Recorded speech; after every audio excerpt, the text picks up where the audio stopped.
Welcome back to C++ Miyoshi. We're going to talk about a couple of little functions with character arrays, actually with characters, and then one character array function that I neglected to mention in my last one about character arrays. So here we have a pound includes ctype.h. We have a little, and again I didn't put the mains in here, but I have a little code snippet here. I have a character array that I've called in. I've given it 20 character places. And I have assigned it the values A, B, C, D, E, F. Now notice that when I do these, I have A is in the 0th character, or the index of 0. And back here after the 5th character, after the index of 5, I have a 6th one, which again has my null terminator. And again, I like to put the single quote /0 for my indication for a null terminator, even though it's technically just a 0. And not a 0 in single quotes, but just a 0. At any rate, what we have here is I have this guy here. If I want to just capitalize a single character, I can check its ASCII value and see if it's between whatever the two numbers they are to see if it's an uppercase or lowercase letter. But I don't have to do that. All I have to do is do in sub-0. So that's going to look at my 0th character, and I just assign it the value to toupper in sub-0. So that's going to take whatever is in my in character array, and it's going to check to see if it's a character that can be capitalized. And if it is, it's going to make it an uppercase value and stick it right back into in sub-0.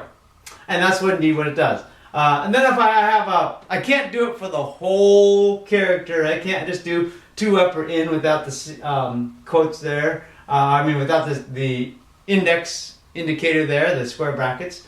I have to do something like a for loop. So I have here for int I is assigned the value 3. Semicolon I is less than string length of in. What does this string length in thing do?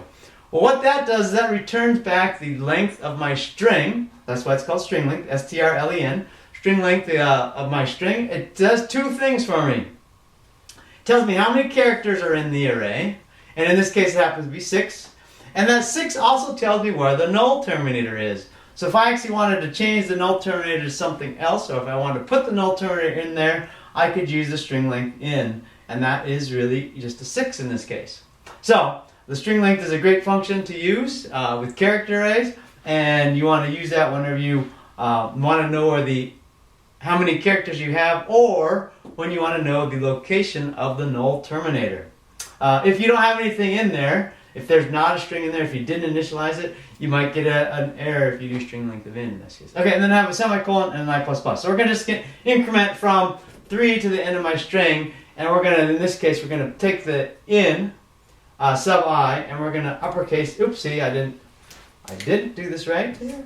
Do in sub I in parentheses there. So in sub I is assigned the value toupper, open parentheses in square brackets I inside the square brackets, and then close my parentheses and then my semicolon. So it's going to take each one of these guys from I is 3 to the end, and it's going to make them uppercase. So when I print it out at the end with my %s there, I should get uppercase A, lowercase b, lowercase c, and then uppercase d, e, and f.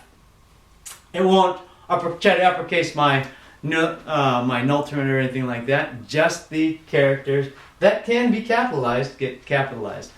We have a function called tolower as well, and so if I did the same kind of thing on this guy and ran tolower, it would lowercase them. It would check which characters can be switched to lowercase and make them lowercase. So, just a couple functions. Toupper, tolower. Remember, they are in ctype.h, so if you pound include ctype.h, then you can do the tolower and toupper. Again, these are not really character array functions, but the one that is, the string length, those things are very useful for manipulating characters and character arrays. So, use them as you will, as you need to in your programs that involve characters and character arrays. And thanks for tuning in. Hopefully you come back for more C++ with Miyoshi.